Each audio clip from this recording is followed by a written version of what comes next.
Hello students, last video में हमने waterways के बारे में एक इंट्रोडक्टिव पार्ट जो था वो जाना। चलिए इस वीडियो में हम लोग उसी वाटरवे के जो पार्ट हैं उनके बारे में और जानते हैं। सबसे पहले शिपिंग कैनाल्स के बारे में चलिए जानते हैं। जो नौ परिवहन नहरें हैं उनके विषय में। Students, the Suez and the Panama canals are two vital man made. दो नहरें हैं, सबसे पहले कौन सी, स्वेज और दूसरी पनामा। ये दोनों की दोनों are two vital man made navigation canals, मनुष्य के द्वारा निर्मित क्या हैं, नेविगेशन के लायक, यातायात के लायक बनाई गई नहरें हैं और वाटरवेज या जलमार्ग हैं, which serve as gateway of commerce. ये नहरें व्यापार को एक गेटवे प्रोवाइड करती हैं, एक प्रवेश मार्ग प्रोवाइड करती हैं for both the eastern and western world, east वाले वर्ल्ड को और वेस्ट वाले वर्ल्ड दोनों को। उन दोनों के लिए क्या कर रही है, एक गेटवे का काम करती हैं, एक सेंटर से दूसरे सेंटर में आने जाने के लिए। चलिए सबसे पहले हम लोग स्वेज कैनाल के बारे में जानते हैं। बोर्ड के एग्ज़ाम में इस नहर के बारे में कई बार पूछा जा चुका है। चलिए देखते हैं। This canal had been constructed in 1869। इस नहर का, स्वेज कैनाल का जो निर्माण था 1869 के अंदर कहाँ हुआ, इन इजिप्ट के अंदर, मिस्र शहर के अंदर, between port Said and in the north. अब नॉर्दर्न जो पार्ट है, ऊपर वाला जो हिस्सा है वो कौन सा है, पोर्ट सईद। पोर्ट सईद से लेकर साउथ के अंदर किस हिस्से तक, स्वेज तक। देखिए ध्यान से, Port Said in the north and Port Suez in the south. अब ये दोनों हिस्से हैं, एक तरफ कौन सा सी लाई करता है, दूसरी तरफ कौन सा सी लाई करता है। एक तरफ तो है मेडिटेरियन सी, दूसरी तरफ रेड सी। तो ये नहर क्या कर रही है, मेडिटेरियन सी और रेड सी को आपस में लिंक कर रही है। It gives Europe a new gateway. इस वजह से इस नहर ने, स्वेज कैनाल ने क्या किया है, एक नया प्रवेश मार्ग प्रोवाइड किया है to Indian ocean and reduce direct. अब इसने क्या किया है, जो प्रत्यक्ष जो दूरी है उसको कम किया है, डायरेक्ट सी रूट को कम किया है। Distance between Liverpool and Colombo, किस किस के बीच की दूरी को, लिवरपूल एंड कोलंबो के बीच की दूरी को। To compare to the Cape of Good Hope routes. अगर हम कंपेयर करके देखें किसके साथ, केप ऑफ गुड होप से, ये जो पहले वाला जो रास्ता था इससे। अब आगे देखिए क्या कह रहा है, it is a sea level canal.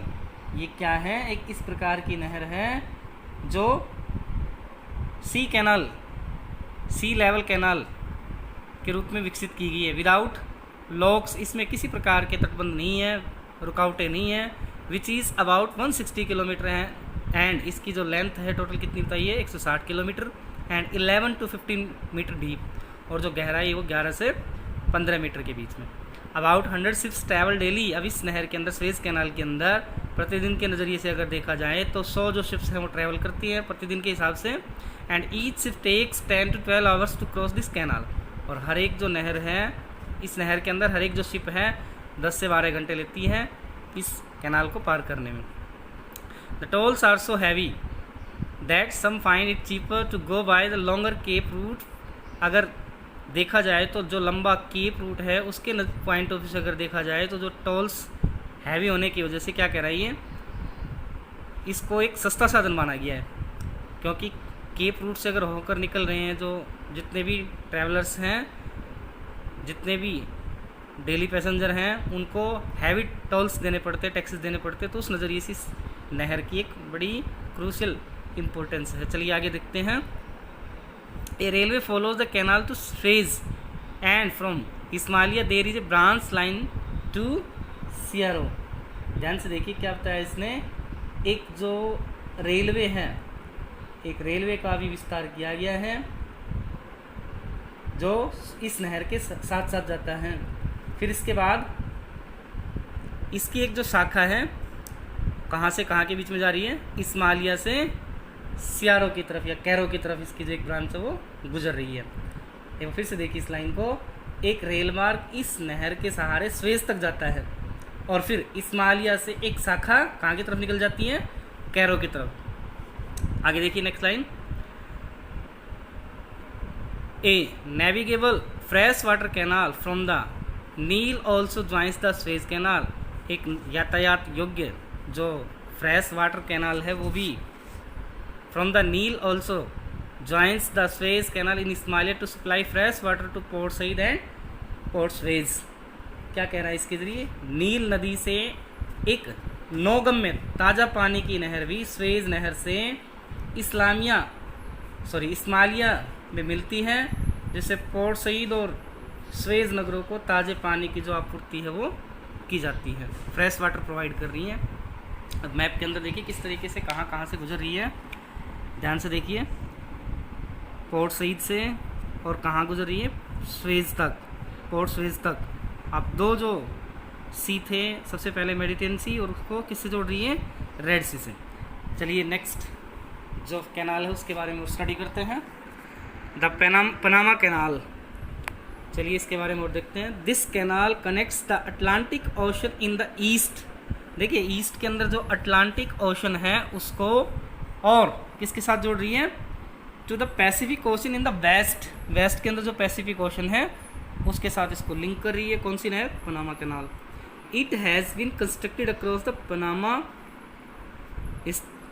इस्थुस्मस between Panama City and Colon by the US.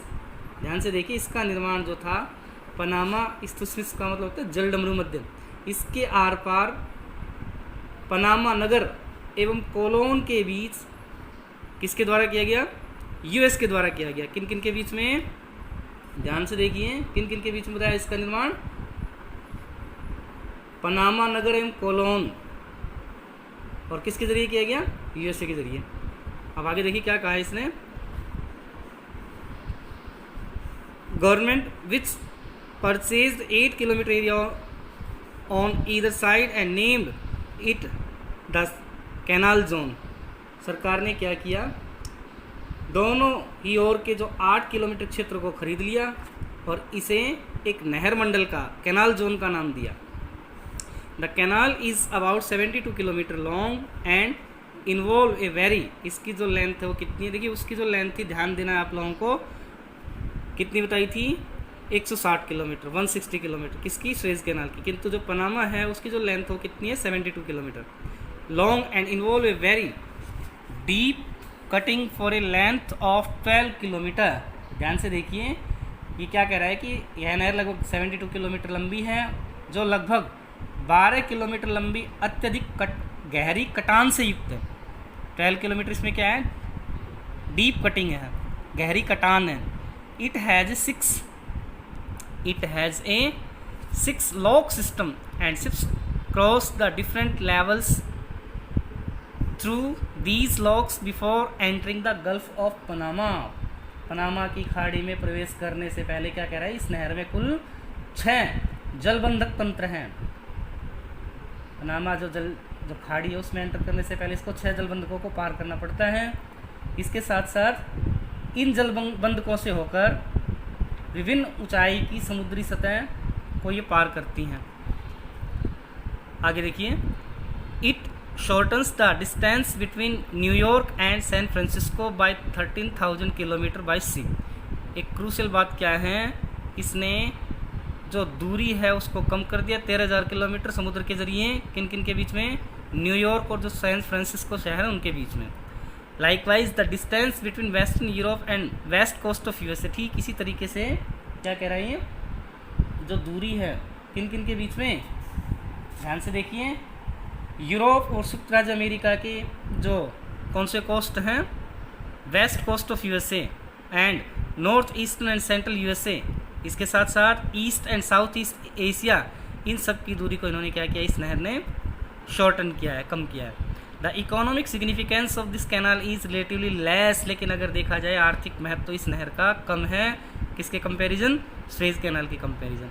However it is vital to economies of Latin America, किंतु जो दक्षिणी अमेरिका की जो अर्थव्यवस्था है उसके लिए इस नहर का बड़ा महत्व है।